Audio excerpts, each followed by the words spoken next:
नमस्कार मंडळी. कमळीचा प्रवास सुरुवातीपासून संघर्षमय आणि प्रेरणादायी राहिला आहे. साध्या पार्श्वभूमीतून आणि गावाकडून आलेली कमळी आज स्वतःची ओळख निर्माण करण्यासाठी झगडत आहे. परिस्थिती कितीही कठीण असली तरी तिने हार मानली नाही.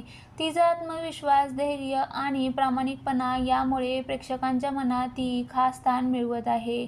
या आठवड्यातील भागामध्ये कमळीच्या आयुष्यात काही नवीन वळण येणार आहे, जे तिच्या संघर्षाला आणि नात्याला अधिकच गहिरं करतील.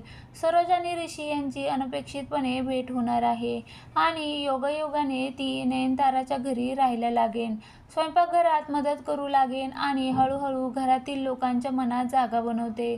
सरोजच्या कामामुळे नयनतारा प्रभावित होते आणि आभार म्हणून ती कमळी आणि अन्नपूर्णा आजीसोबत संपूर्ण कुटुंबाला डिनरसाठी आमंत्रित करते. ही भेट पुढील घटनांसाठी एक महत्त्वाचा टप्पा आहे.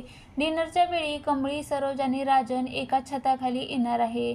जेवणाच्या चवीवरून राजनला काहीतरी ओळखीचं जाणवतं, पण कोडे अजून सुटत नाही. दरम्यान अनिका आणि नयनतारा ऋषीसमोर डाव रचते.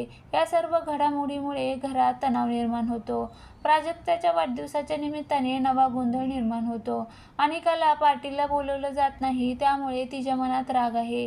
हा क्षण मालिकेतील एक निर्णायक टप्पा ठरतो, कारण हाच तो क्षण आहे जेव्हा नयनतारा आणि कमळीचा पहिला आमनासामना होणार आहे. आपल्या आत्मसन्मानासाठी आणि प्रियजनांसाठी लढणारी कमळी आता नयनताराच्या विरोधात उभी राहते. पुढे जाऊन या संघर्षाचं रूप अधिक तीव्र होणार आहे. आता सरोज आणि कमळीची भेट होईल का? नयनतारा कमळीला कसे उत्तर देणार हे पाहणं महत्त्वाचं ठरणार आहे.